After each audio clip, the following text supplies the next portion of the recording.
Hello friends, मेरे इस YouTube channel पे आप लोगों का स्वागत है। आज हम लोग बात करने जा रहे हैं 50 एमसीक्यू ऑब्जेक्टिव प्रश्न के बारे में, जो कि ये पार्ट 2 है। ये पार्ट 2 बनने जा रहा है और मैंने पार्ट 1 में 50 एमसीक्यू ऑब्जेक्टिव प्रश्न करवा दिया हूँ। और ये पूरा का पूरा दिल्ली सल्तनत से सवाल है। दिल्ली सल्तनत, ठीक है। दिल्ली सल्तनत से सवाल जितने भी सारे हैं दिल्ली सल्तनत से करवाए जाएंगे। मैंने पार्ट 1 करवा चुका हूँ और ये पार्ट 2 है एमसीक्यू ऑब्जेक्टिव, और इसका चैप्टर मैंने कंप्लीट करवा चुका हूँ। दिल्ली सल्तनत चैप्टर को मैंने क्या करवाया हूँ, कल कंप्लीट करवा चुका हूँ। और इनमें लगभग 5 वंश थे: गुलाम वंश, खिलजी वंश, तुगलक वंश, सैयद वंश और लोधी वंश। उन सभी चैप्टरों को मैंने अच्छी तरीके से पढ़ा दिया हूँ। और चैप्टर पढ़ाने के बाद अब इनका उससे जितने भी सारे एमसीक्यू ऑब्जेक्टिव प्रश्न बनते हैं उनको मैं यहाँ पे करवा रहा हूँ। और मैंने पार्ट 1 में 50 एमसीक्यू ऑब्जेक्टिव प्रश्न करवा दिया हूँ, और अभी जो बन रहा है ये 50 एमसीक्यू पार्ट 2 का बन रहा है। यह दिल्ली सल्तनत का। तो चलिए अब हम लोग पहला प्रश्न देखते हैं। अलाउद्दीन खिलजी को मलिक काफूर किसने भेंट दिया था? अलाउद्दीन खिलजी जो शासक थे उसको मलिक काफूर को किसने भेंट किया था? नुसरत शाह, हमीर देव या रवल रतन सिंह या राणा संगम? इसका सही आंसर क्या हो जाएगा? सही आंसर जाएगा ऑप्शन नंबर ए। नुसरत शाह ने क्या किया था? अलाउद्दीन खिलजी को मलिक काफूर को भेंट किया था। ये नुसरत शाह जी थे, ये अलाउद्दीन खिलजी के कौन थे? सेनापति थे। सेनापति थे, ठीक है। अलाउद्दीन खिलजी के सेनापति थे नुसरत शाह। और यही नुसरत शाह क्या किए थे? गुजरात के खंभात की खाड़ी में, गुजरात जो है गुजरात के खंभात की खाड़ी में, खंभात की खाड़ी में 1,000 दिनार में क्या हुआ था? इस मलिक काफूर को खरीदा था। कौन खरीदा था? तो नुसरत शाह ने खरीदा था, जो कि अलाउद्दीन का सेनापति है। और इसने खरीद करके क्या किया? अलाउद्दीन खिलजी को क्या किया? भेंट किया नुसरत शाह ने। तो आप लोग समझ चुके हैं पूरी डिटेल्स। हालांकि मैंने चैप्टर जब पढ़ाया हूँ तो उसमें पूरी डिटेल से बताया हूँ, ठीक है। चलिए आगे बढ़ते हैं। इसका आंसर हो जाएगा ऑप्शन नंबर ए, नुसरत शाह। अगला प्रश्न है, रणथंभौर अभियान के दौरान अलाउद्दीन खिलजी का कौन सा सेनापति मारा गया?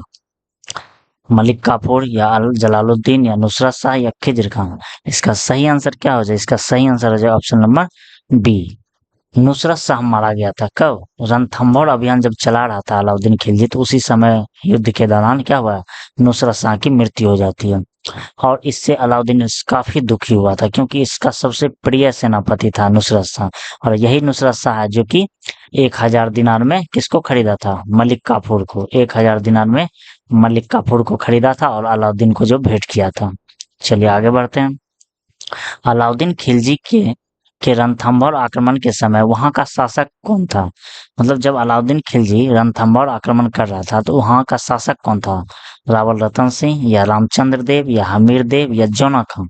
इसका सही क्या आंसर क्या हो जाए? इसका सही आंसर हो जाए ऑप्शन नंबर बी। रणथंभौर के समय, रणथंभौर का आक्रमण जब कर रहा था रणथंभौर पर, तो अलाउद्दीन खिलजी, तो वहां का राजा कौन था? तो हमीर देव, ठीक है। और इसी पे आक्रमण करने के समय इसका अलाउद्दीन खिलजी का जो सेनापति था नुसरत शाह, इसकी मृत्यु हो जाती है। चलिए, तो इसका आंसर क्या हो जाएगा? Option number B. अगला प्रश्न देखते हैं। और एक बात और, अगर आप लोग इस चैनल को सब्सक्राइब नहीं किए हैं तो आप लोग जरूर से जरूर पहले इस चैनल को सब्सक्राइब कर लें। मैंने पूरा का पूरा एनसीईआरटी के आधार पर पूरा चीज बता रहा हूँ इस पे, ठीक है। उसके सिलेबस के अकॉर्डिंग एनसीईआरटी के अनुसार पूरा चल रहा है। और यहाँ पे पढ़ाया इस प्रकार से जाता है, आप लोग देखे ही होंगे कि पहले चैप्टर पढ़ाया जाता है, और उस चैप्टर को पढ़ाने के बाद उस चैप्टर से एमसीक्यू ऑब्जेक्टिव जितने भी प्रश्न बनते हैं उन सभी को यहाँ पे दिया जाता है वीडियो के रूप में। तो आप लोग स्लाइड पिछले वीडियो में जाके आप लोग एंशिएंट हिस्ट्री अच्छे तरीके से पढ़ सकते हैं। अभी फिलहाल तो मिडाइवल हिस्ट्री चल रहा है, तो आप लोग मिडाइवल हिस्ट्री पढ़ रहे हैं। आप लोग इस चैनल को जरूर फॉलो करें और उसके प्लेलिस्ट में जाके जरूर देखें कि क्या क्या पढ़ाया गया है वहाँ पे, और अच्छे तरीके से सीरियली क्रम में आप लोग पढ़ सकते हैं और पूरा का पूरा एनसीईआरटी के अनुरूप। चलिए, चौथा क्वेश्चन है, अलाउद्दीन खिलजी ने मेवाड़ के किस शासक को धोखे से हराया था? हमीर देव, राणा संगा या रावल रतन सिंह या रामचंद्र देव? इसका सही आंसर क्या हो जाएगा? इसका सही आंसर हो जाएगा option number B, Rawal Ratan Singh. क्या हो जाएगा? रावल रतन सिंह। अगला प्रश्न देखते हैं। अगला प्रश्न, अ, चित्तौड़गढ़ मेवाड़ में महारानी पद्मावती और अन्य महिलाओं ने क्या किया था? चित्तौड़गढ़ जो है मेवाड़ में, और महारानी पद्मावती और अन्य महिलाओं ने क्या किया था? जौहर किया था या संधि किया था या आत्मसमर्पण किया था या पलायन किया था? इसका सही आंसर क्या हो जाएगा? इसका सही आंसर हो जाएगा ऑप्शन नंबर ए, जौहर किया था। देखिए इस प्रश्न से रिलेटेड है, अलाउद्दीन खिलजी ने जब मेवाड़ पर शासन किया तो यहाँ पे क्या हुआ था पता है? इसमें सबसे ज्यादा परिश्रम करना पड़ा था किसको? अलाउद्दीन खिलजी को, इस एरिया को जीतने के लिए। क्योंकि यहाँ का शासक जो रावल रतन सिंह था ये बहुत ही शक्तिशाली था और इसकी पत्नी का नाम था पद्मावती। आप लोग एक मूवी देखे होंगे, पद्मावत मूवी आई थी जिसमें कि रावल रतन सिंह का रोल शाहिद कपूर किया था और पद्मावती का रोल क्या किया था? दीपिका पादुकोण। और ये जो अलाउद्दीन खिलजी हैं इनका रोल कौन किया था? रणवीर सिंह किए थे। तो आप लोग उस अगर वो मूवी देखे होंगे तो आप लोग उस प्रकार से भी देखे होंगे कि किस प्रकार से महिलाओं ने जौहर किया था। इसका आंसर क्या था? जौहर था। तो जौहर किस प्रकार किया जाता है? आग के कुंड में क्या होता था? महिला अपने आप को जला देती थी। अगर उस एरिया में अगर शासक का हमला होता था और वहां के राजा मारे जाते हैं तो वहां की महिलाएं क्या करती थी? जौहर कर लेती थी। जौहर का मतलब होता है आग के कुंड में क्या करती थी? अपना आत्मदाह कर लेती थी, मतलब अपने आप को जला देती थी, जला के मार देती थी। इस प्रकार की होती थी उस समय की महिलाएं। वो कब? तो मेवाड़ की महारानी पद्मावती और अन्य महिलाओं ने ये काम किया था। ठीक है, आंसर हो जाएगा जौहर। अगला प्रश्न, प्रसिद्ध ऐतिहासिक ग्रंथ पद्मावत के रचयिता कौन है? वो जो पद्मावत के रचयिता कौन है? हसन निजामी या मलिक मोहम्मद जैसी या अमीर खुसरो या मिन्हास उस सिराज? इसका सही आंसर क्या हो जाएगा?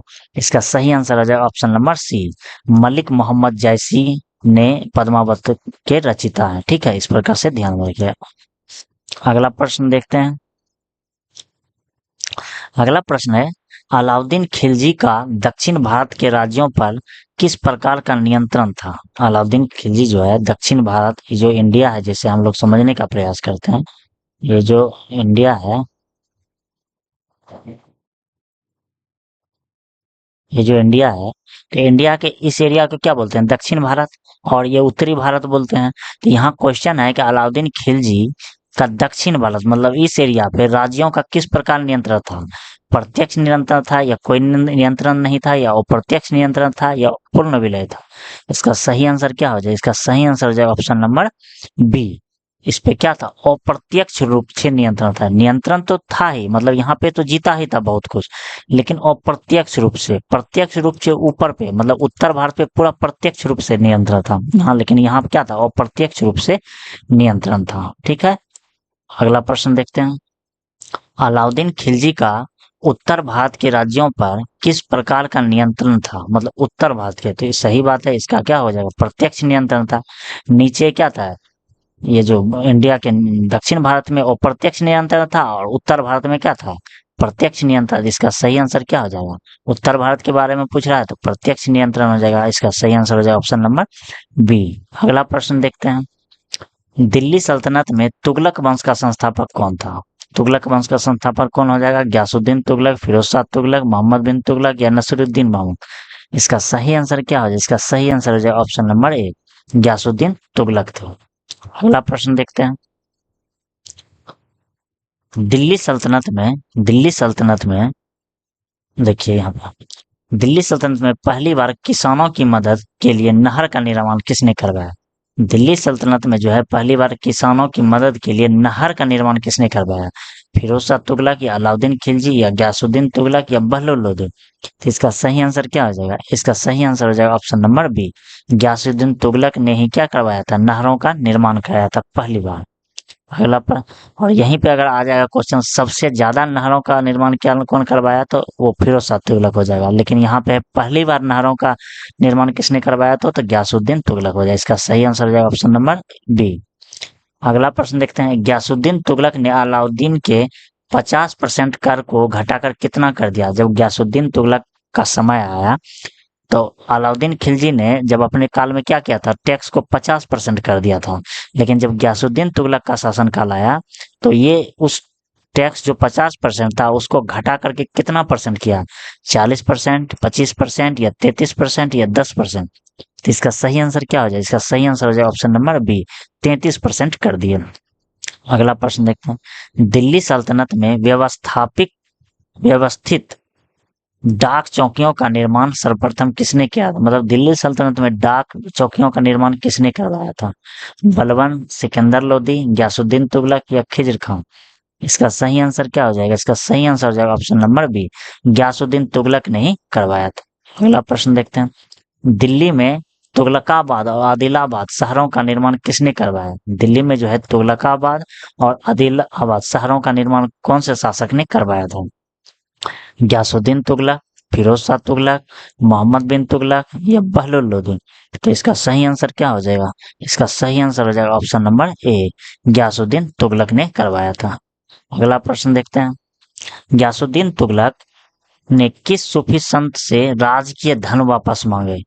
मतलब ये जो था गयासुद्दीन तुगलक एक सूफी संत हुआ करते थे, उनसे ये चंदा वाला जो जितना भी पैसा जमा था ना, वो सभी को बोल रहा था कि दिल्ली के खजाने में आप जमा कीजिए। तो वो कौन से संत थे? हजरत निजामुद्दीन औलिया या मोइनुद्दीन चिश्ती या सलीम चिश्ती या बाबा फरीद? इसका सही आंसर क्या हो जाएगा? सही आंसर हो जाएगा ऑप्शन नंबर ए, हजरत निजामुद्दीन औलिया से ये चंदे के पैसे मांग रहे थे अपने दिल्ली सल्तनत में जमा करने के लिए। मैंने चैप्टर में पूरी डिटेल में इन सभी के बारे में पढ़ा है, आप लोग चैप्टर को जरूर पढ़ें, इस चैनल को सब्सक्राइब करें और इस चैनल को फॉलो करके आप लोग देखिए, उसमें प्लेलिस्ट बना हुआ है, प्लेलिस्ट में जाके आप लोग एक लाइन से जो होता है सीरियली क्रम में पूरे चैप्टर को अच्छी तरीके से पढ़िए। चैप्टर पढ़िए, उसके बाद उसका एमसीक्यू कीजिए, चैप्टर पढ़िए एमसीक्यू, इस क्रम में मैंने पूरे स्लाइड में सब चैप्टर को पढ़ाया हूँ और उसका एमसीक्यू भी करवाया हूँ। तो आप लोग चैनल को सब्सक्राइब करके और वहां पे जाके प्लेलिस्ट में देखिए। अगला प्रश्न देखते हैं। हुजूर दिल्ली अभी दूर है, हुनूज दिल्ली दुरस्त किसने कहा था? यह बात किसने कहा था और किसको कहा था, हम ये भी बताएंगे। तो ये बात सबसे पहले कहा किसने था? तो अमीर खुसरो ने कहा था या गयासुद्दीन तुगलक या निजामुद्दीन औलिया या इब्न बतूता? इसका सही आंसर हो जाएगा ऑप्शन नंबर बी, वही संत थे निजामुद्दीन औलिया, ठीक है, जिससे कि पैसे मांगे थे गयासुद्दीन तुगलक ने चंदा के पैसे, लेकिन इन्होंने देने से मना कर दिया और यही बोले थे, इसका स्टेटमेंट था उस समय का कथन था कि दिल्ली दूर है, दिल्ली अभी दूर है। किसको बोला था? वही गयासुद्दीन तुगलक को बोला था, ठीक है। तो इसका आंसर हो जाएगा ऑप्शन नंबर बी। अगला प्रश्न, गयासुद्दीन तुगलक की मृत्यु किस स्थान पर लकड़ी के महल ढाने से हुई थी? दौलताबाद में, कैथल में या अफगानपुर में या जौनपुर में? तो इसका सही आंसर क्या हो जाएगा? इसका सही आंसर हो जाएगा ऑप्शन नंबर बी, अफगान में। देखिए, यही गयासुद्दीन तुगलक था जिसको कि एक समझ लीजिए कि एक संत का श्राप लग गया। कहने के बाद ये जबरदस्ती क्या कर रहे थे, इससे पैसे मांग रहे थे, इनसे पैसे मांग रहे थे निजामुद्दीन औलिया से, और ये नहीं दिए तो इन्हीं इनका स्टेटमेंट क्या था कि दिल्ली अभी दूरस्थ है। इस पे बहुत प्रेशर भी दिए गए, इस पे नहीं, इस संत पे कि आप जमा कीजिए, और यही यही ने श्राप दे दिया था कि आप दिल्ली अभी दूर है, मतलब इसको बोला था कि दिल्ली अभी दूर है। उसके आते आते मतलब क्या हुआ, अफगानपुर में इसकी मृत्यु भी हो जाती है। और मृत्यु भी कैसे होती है? इसी का बेटा होता है मोहम्मद बिन तुगलक। मोहम्मद बिन तुगलक किसका बेटा? गयासुद्दीन तुगलक का। ये क्या करता है कि एक घर बनाता है लकड़ी का घर बनाता है, महल बनाता है, उसी में इसको बुलाता है, और लकड़ी का महल क्या होता है, ढह जाता है। ढह जाने के कारण क्या होता है, गयासुद्दीन तुगलक की मृत्यु हो जाती है। तो इसका मतलब क्या अनुमान लगाया जा सकता है कि उसी का श्राप लगा है, ठीक है। तो इस प्रकार की कहा जाता है कि इसी का श्राप लगा है। चलिए आगे बढ़ते हैं हम लोग। हालांकि मैंने चैप्टर में पूरा डिटेल से पिक्चर के साथ पढ़ाया हूँ, आप लोग चैप्टर को जरूर पढ़िएगा। गयासुद्दीन के स्वागत के लिए अफगानपुर में लकड़ी के, देखिए वो भी बातें आ गई यहाँ पे, वो भी प्रश्न आ ही गए। गयासुद्दीन के स्वागत के लिए अफगानपुर में लकड़ी का महल किसने बनवाया था? जौना खान, मलिक काफूर, फिरोज शाह या खिज्र खान? इसका सही आंसर क्या हो जाएगा? इसका सही आंसर हो जाएगा ऑप्शन नंबर क्या हो जाएगा, ए, जौना खान। देखिए आप लोग, कई लोग ढूंढ रहे हैं मोहम्मद बिन तुगलक, यही जौना खान का नाम है मोहम्मद बिन तुगलक। इसी का नाम क्या है, मोहम्मद बिन तुगलक। इन्हीं का पुत्र था, किसका पुत्र था? इन्हीं का पुत्र था, गयासुद्दीन तुगलक का पुत्र, और यही क्या करवाया था, महल बनवाया था जिसमें इसकी मृत्यु हो जाती। चलिए आगे बढ़ते हैं, इसका आंसर हो जाएगा जौना खान, ऑप्शन नंबर ए। अगला प्रश्न है, जौना खान को इतिहास में आगे चलकर किस नाम से जाना जाता है? तो अभी जस्ट बताया, जौना खान को मोहम्मद बिन तुगलक के नाम से जाना जाता है, ऑप्शन नंबर बी हो जाएगा। अगला प्रश्न देखते हैं। अगला प्रश्न है, दिल्ली सल्तनत के सिंहासन पर बैठने वाला सबसे पढ़ा लिखा शासक कौन था? देखिए, दिल्ली सल्तनत में जो है सबसे पढ़ा लिखा शासक कौन था? इल्तुतमिश या सिकंदर लोदी या मोहम्मद बिन तुगलक था या फिरोज शाह तुगलक था? इसका सही आंसर क्या हो जाएगा? इसका सही आंसर हो जाएगा ऑप्शन नंबर बी, मोहम्मद बिन तुगलक था, सबसे ज्यादा पढ़ा लिखा था। अगला, हिंदुओं को प्रशासन में महत्वपूर्ण स्थान देने वाला तुगलक शासक कौन था? मतलब हिंदुओं को भी प्रशासन में स्थान देने लगा, तो वो तुगलक शासक कौन सा था? यासुद्दीन तुगलक था या बहलोल लोदी था, मोहम्मद बिन तुगलक था या बलबन था? इसका सही आंसर क्या हो जाएगा? इसका सही आंसर हो जाएगा ऑप्शन नंबर बी, मोहम्मद बिन तुगलक ने हिंदुओं को भी जगह देना, प्रशासन में जगह दिया। अगला प्रश्न देखते हैं, हिंदुओं के प्रसिद्ध त्योहार जो होता है होली को मनाने वाला पहला दिल्ली सुल्तान कौन था? क्योंकि ये लोग तो मुस्लिम थे, तो ये हिंदू का पर्व था, होली तो हिंदू का पर्व था, तो इसको भी इसने मनाया, तो वो कौन सा सुल्तान था? अलाउद्दीन खिलजी या फिरोज शाह तुगलक या मोहम्मद बिन तुगलक या सिकंदर लोदी? इसका सही आंसर क्या हो जाए? इसका सही आंसर हो जाए ऑप्शन नंबर बी, मोहम्मद बिन तुगलक था। अगला प्रश्न देखते हैं, अगला प्रश्न है, मोहम्मद बिन तुगलक ने किस सामाजिक प्रथा को रोकने का असफल प्रयास किया? मतलब देखिए, यहाँ पे बात समझिए, असफल जो कहा मतलब ये तो प्रयास तो किया, लेकिन क्या हो गया? असफल हो गया था। मोहम्मद बिन तुगलक ने ये जो प्रथा, इसमें से जो भी होगा आंसर, उसको रोकने का प्रयास किया, लेकिन वो क्या हो गया? असफल रहा। बाल विवाह, मुंडन प्रथा या सती प्रथा या छुआछूत? तो इसका सही आंसर क्या आ जाएगा?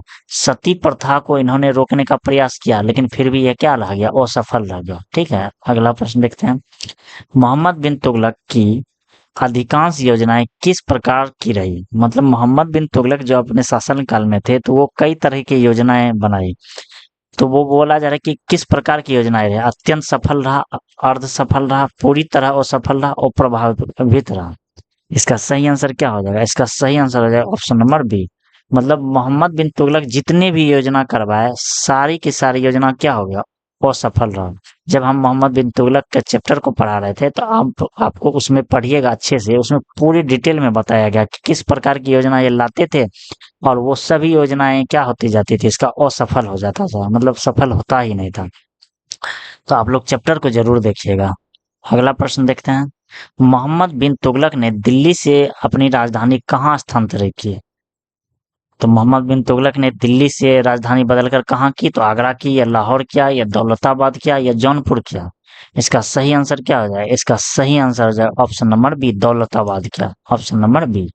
अगला प्रश्न देखिए, दौलताबाद जो देवगिरी के वर्तमान भारत के किस राज्य में स्थित है? ये जो दौलताबाद है, दौलताबाद में एक देवगिरी शहर है, वो कहाँ पे स्थित है? उत्तर प्रदेश में, महाराष्ट्र, गुजरात में, महाराष्ट्र में या राजस्थान में? इसका सही आंसर क्या हो जाएगा? इसका सही आंसर हो जाएगा ऑप्शन नंबर बी, ये महाराष्ट्र में क्या है? स्थित है। अगला प्रश्न देखते हैं, खुरासान अभियान के लिए मोहम्मद बिन तुगलक ने सेना को कितने समय का अग्रिम वेतन दिया? ये क्या किया था? कहीं पे अभियान चलाने वाला था, खुरासान में अभियान चलाने वाला था, वहां पे अभियान चलाने के पहले इन्होंने क्या किया था? जितने भी सैनिक थे ना, उसको एडवांस में रुपया दे दिया था, वो एडवांस में पैसा दिया था, और अग्रिम वेतन दिया था, लेकिन कितने महीने के लिए दिया था? तो वही पूछा जा रहा है। 6 महीने के लिए दिया था, 2 साल का दिया था, 1 साल का दिया था, 3 महीने का वेतन दिया था, मतलब कितना महीने का एडवांस में उसको वेतन दे दिया था अपने सैनिकों को? कौन? तो मोहम्मद बिन तुगलक। तो इसका सही आंसर क्या हो जाएगा? इसका सही आंसर हो जाएगा ऑप्शन नंबर बी, इन्होंने 1 साल का पहले एडवांस में रुपया दे दिया था। किनको? ये सैनिक को, अपने सैनिक को। और ये भी सफल योजना असफल रही, हालांकि इसका जितना भी मोहम्मद तुगलक का है, जितने भी योजनाएं थी, सारे के सारे असफल ही रहे। इसी वजह से इसको पागल बादशाह भी कहा जाता है इसको। ठीक है, अगला प्रश्न देखते हैं, मोहम्मद बिन तुगलक का खुरासान अभियान अंतिम रूप से क्यों शुरू नहीं हो सका? मतलब जब यह एडवांस में रुपया दे दिया था सभी सैनिक को, अपने सैनिक को, कि हमें अभियान चालू करेंगे कहाँ पे? खुरासान पे, तो अंतिम रूप से लेकिन वो शुरू ही नहीं हो सका कभी। उसके पीछे क्या कारण था? सेना के विद्रोह के कारण, धन की कमी होने से, या राजनीतिक परिस्थितियों के बदलने से, या सुल्तान की गंभीर बीमारी से? इसका सही आंसर क्या हो जाएगा? इसका सही आंसर हो जाएगा ऑप्शन नंबर बी, राजनीतिक परिस्थितियां बदलने के कारण। कुछ राजनीतिक परिस्थिति उस समय बदली थी, इस कारण से इन्होंने कभी अभियान शुरू ही नहीं किया। अगला प्रश्न देखते हैं, गंगा यमुना दोआब में कर वृद्धि के समय कौन सी प्राकृतिक आपदा आई थी? मतलब गंगा यमुना दोआब में जो है टैक्स में जो वृद्धि किया था, कर मतलब क्या होता है टैक्स, टैक्स में जो वृद्धि किया के समय कौन सी प्राकृतिक आपदा है? ये जो मोहम्मद बिन तुगलक के समय ही हुआ था। क्या हुआ था कि जब ये टैक्स में वृद्धि कर दिया था दोआब, ये गंगा यमुना दोआब के क्षेत्र के समय में, तो उस समय क्या हुआ था? भीषण बाढ़ आ गया था, या विनाशकारी भूकंप हो गया था, या भयंकर सूखा पड़ा था, या टिड्डियों का हमला हुआ था? तो इसका सही आंसर क्या हो जाए? इसका सही आंसर है ऑप्शन नंबर बी, भयंकर सुखाड़ पड़ गया था। इस वजह से टैक्स में वृद्धि भी किया था, लेकिन भयंकर सुखाड़ आ गया था। इस समय से भी क्या हुआ, मोहम्मद बिन तुगलक को बहुत बड़ा लॉस सहना पड़ा। अगला प्रश्न देखते हैं, मोहम्मद बिन तुगलक द्वारा स्थापित किए गए विशेष कृषि विभाग का नाम क्या था?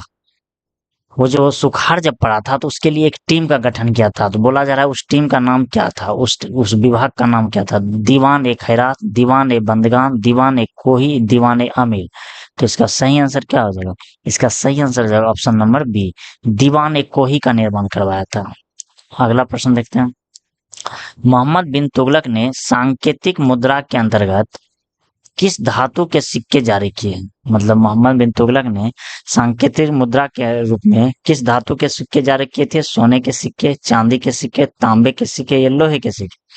तो इसका सही आंसर क्या हो जाए? इसका सही आंसर हो जाए ऑप्शन नंबर बी, इन्होंने तांबे के सिक्के जारी किए थे। अगला प्रश्न देखते हैं,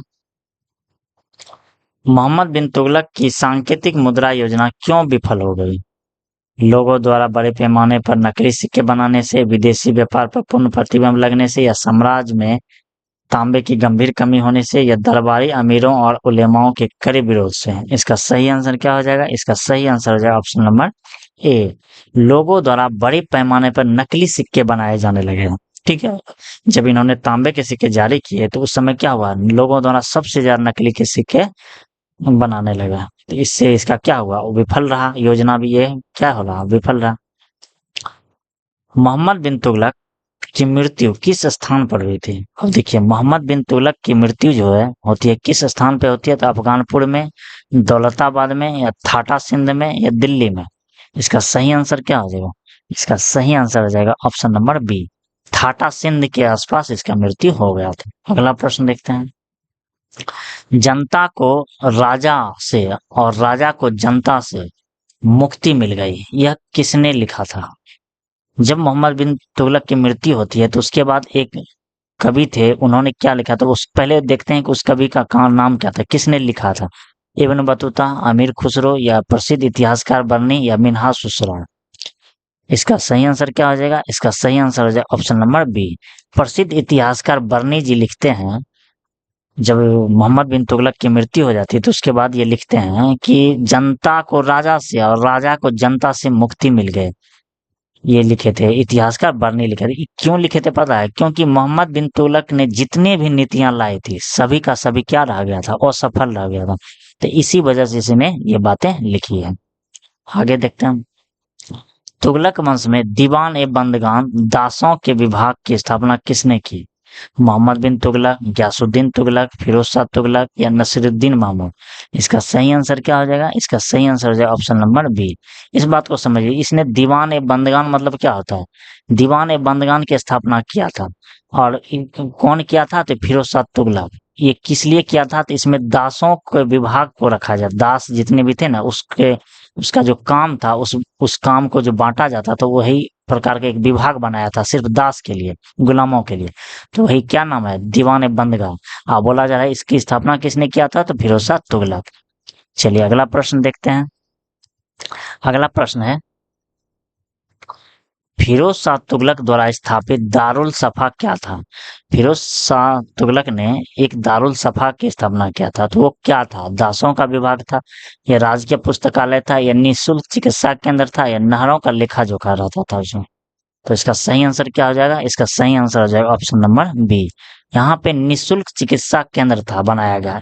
ये दारुल सफा को क्या बोलते हैं? दारुल सफा जो नाम है इसको क्या बोलते हैं? निःशुल्क चिकित्सा केंद्र। इसमें निःशुल्क रूप से इलाज किया, मुफ्त में इलाज किया जाता था जनता का। चलिए आगे बढ़ते हैं। फिरोज शाह ने अपने चचेरे भाई जोना खान की याद में कौन सा शहर बनाया? ये फिरोज शाह कौन थे पता है? फिरोज शाह ये चचेरा भाई था किसका? तो मोहम्मद बिन तुगलक है। जौना खान का ही नाम है ना मोहम्मद बिन तुगलक। तो मोहम्मद बिन तुगलक का ये चचेरा भाई था फिरोज शाह तुगलक, ठीक है। और इन्होंने एक शहर का निर्माण करवाया। तो कौन सा शहर का निर्माण करवाया? तो फिरोजाबाद, आगरा शहर, या जौनपुर शहर, या तुगलकाबाद। तो इसका सही आंसर क्या हो जाए? इसका सही आंसर हो जाए ऑप्शन नंबर बी। इन्होंने जौनपुर शहर को बनाया। कौन बनाया? तो फिरोज शाह तुगलक ने बनाया। और किसकी याद में बनाया? तो जौना खान की याद में, जिसको कि हम लोग मोहम्मद बिन तुगलक कहते हैं, ठीक है, जिसे मोहम्मद बिन तुगलक कहते हैं। चलिए आगे बढ़ते हैं। दिल्ली में प्रसिद्ध फिरोज शाह कोटला, जिसे दुर्ग किले का निर्माण किसने करवाया?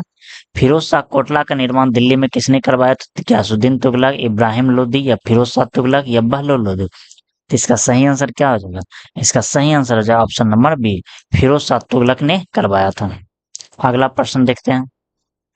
फिरोज शाह तुगलक ने उलेमा वर्ग को खुश करने के लिए किस पर जजिया कर लगाया? स्त्रियों पर, किसानों पर, ब्राह्मणों पर, शिल्पकारों पर। इसका सही आंसर क्या हो जाएगा? इसका सही आंसर हो जाएगा ऑप्शन नंबर बी, इन्होंने ब्राह्मण पर भी जजिया कर लगाया। अगला प्रश्न देखते हैं। दिल्ली सल्तनत में सबसे अधिक नहरों का निर्माण कराने वाला सुल्तान कौन था? मतलब दिल्ली सल्तनत में जो है सबसे अधिक नहरों का निर्माण कराने वाला सुल्तान कौन था? गयासुद्दीन तुगलक, मोहम्मद बिन तुगलक, फिरोज शाह तुगलक, सिकंदर लोदी।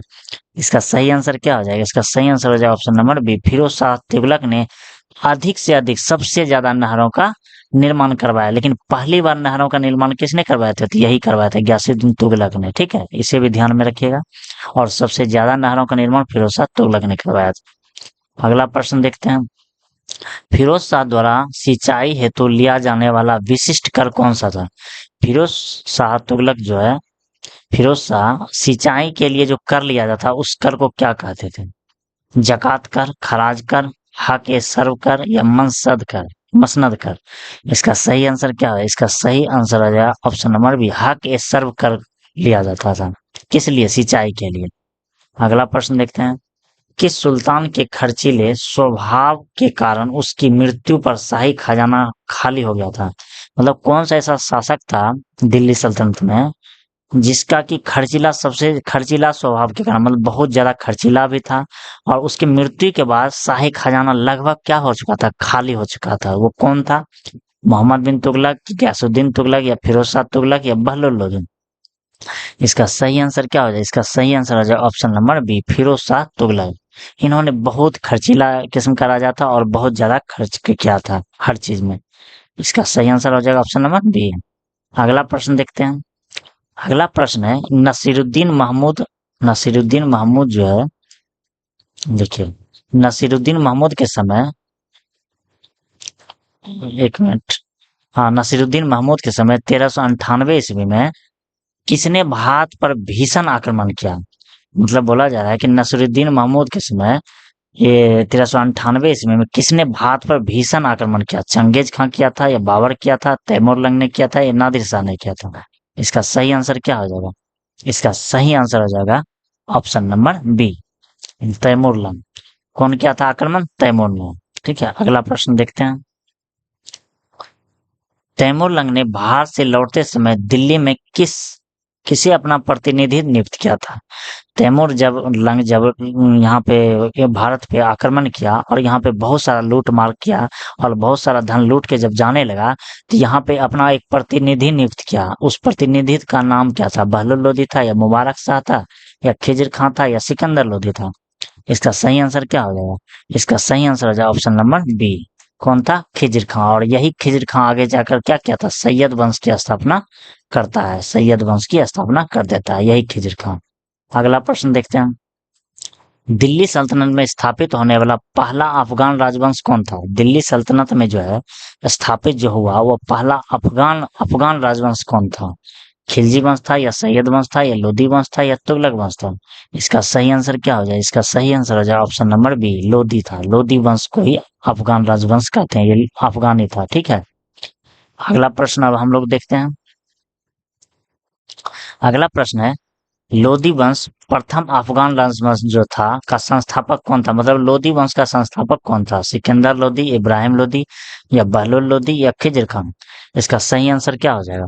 इसका सही आंसर हो जाएगा option number B, Bahlol Lodi ने ही लोदी वंश का स्थापना किया। अगला प्रश्न देखते हैं, बहलोल लोदी ने दिल्ली सल्तनत में अपने नाम पर कौन सा सिक्का चलाया? ये जो बहलोल लोदी थे अपने नाम पर ही एक सिक्का चलाया था, उसका नाम क्या था? चांदी का टिक्का, चांदी का टंका या तांबे का जितल या बहलोली सिक्का या मसनद सिक्का? तो इसका सही आंसर क्या हो जाएगा? इसका सही आंसर हो जाएगा ऑप्शन नंबर बी। देखिए नाम है बहलोल लोदी और बहलोली सिक्का भी इन्होंने चलाया था। अगला प्रश्न देखते हैं, बहलोली बहलोल लोदी की सुप्रसिद्ध नीति कौन सी थी? मतलब बहलोल लोदी की सुप्रसिद्ध नीति कौन सी रही जिसमें सुल्तान अमीरों के साथ कालीन पर बैठता था? मतलब ये बहलोल लोदी जो है अमीरों के साथ क्या करते थे? कालीन पर बैठता था, सभी के साथ, जितने भी जनता के साथ क्या करते थे? कालीन पर बैठता था। तो वो बोला जा रहा है कि कालीन पर बैठता था, सुप्रसिद्ध नीति, उस नीति का नाम क्या था? वो कौन सी नीति चालू किया था? गुलरुखी नीति, सजदा प्रथा या मसनद ए अली नीति या पैबोस प्रथा? इसका सही आंसर क्या हो जाएगा? इसका सही आंसर हो जाएगा ऑप्शन नंबर बी, इसने मसनद ए अली जैसी नीति अपनाई जिसमें सभी को कालीन पर बैठाया जाता था। अगला प्रश्न देखते हैं, सिकंदर लोदी ने किस प्रशासनिक व दरबारी नीति को पूरी तरह समाप्त कर दिया? लौह एवं रक्त की नीति या इक्तादारी व्यवस्था, मसनद ए अली नीति या डाक व्यवस्था? इसका सही आंसर क्या हो जाएगा? इसका सही आंसर हो जाएगा ऑप्शन नंबर बी, इसने मसनद ए अली जैसी नीति को क्या कर दिया? समाप्त कर दिया। किसने किया? सिकंदर लोदी ने समाप्त किया था। लेकिन चालू किसने करवाया था? तो देख सकते हैं बहलोल लोदी ने क्या करवाया था? चालू मसनद ए नीति को। ठीक है, ध्यान में रखिएगा। अगला प्रश्न देखते हैं, सिकंदर लोदी फारसी भाषा में कविताएं किस उपनाम से लिखता था? सिकंदर लोदी जो है फारसी भाषा में कविताएं जो लिखती थे वो किसके उपनाम से लिखते था? ठीक है, किस उपनाम से लिखता था? तृतीय हिंद, सिकंदरी या गुलरुखी या आलमगीर? इसका सही आंसर क्या हो जाएगा? इसका सही आंसर हो जाएगा ऑप्शन नंबर बी, इन्होंने गुलरुखी नाम से लिखता था। ठीक है, अगला प्रश्न देखते हैं, सिकंदर लोदी ने 1504 ईस्वी में किस ऐतिहासिक शहर की स्थापना की? मतलब सिकंदर लोदी जो है 1504 ईस्वी में किस ऐतिहासिक शहर का नाम किस ऐतिहासिक शहर की स्थापना किया था? जौनपुर का, दिल्ली का, आगरा का या दौलताबाद का? इसका सही आंसर क्या हो जाएगा? इसका सही आंसर हो जाएगा ऑप्शन नंबर बी, इन्होंने सिकंदर लोदी ने 1504 ईस्वी में आगरा शहर की स्थापना की है। तो हम आशा करते हैं आप लोग 50 के 50 एमसीक्यू ऑब्जेक्टिव कंप्लीट कर चुके हैं। ठीक है, और ये पार्ट 2 था, पार्ट 1 में भी हम लोग 50 एमसीक्यू करवा चुके हैं। ठीक है, तो चलिए हम आशा करते हैं आप लोग अच्छे तरीके से इस क्वेश्चन को सही सही लगाए होंगे अपने अनुसार, और सबसे पहले जो चैप्टर को पढ़े होंगे तो हमको लगता है 50 में 50 सभी कोई अच्छे तरीके से सही किए होंगे। अगर जो चैप्टर को नहीं पढ़े होंगे तो उसको हमको लगता है कि उसमें कम से कम तो कुछ ना कुछ प्रश्न बना होगा, लेकिन पूरा नहीं बना होगा। लेकिन आप लोग सबसे पहले चैप्टर को पढ़िए, चैप्टर को पढ़ने के बाद यहाँ पे एमसीक्यू ऑब्जेक्टिव कीजिए। हमने सारे चैप्टर को पढ़ाया हूँ। तो ठीक है, धन्यवाद। यहीं तक रहने देते हैं, आप लोग इस चैनल को सब्सक्राइब जरूर से जरूर कर लें।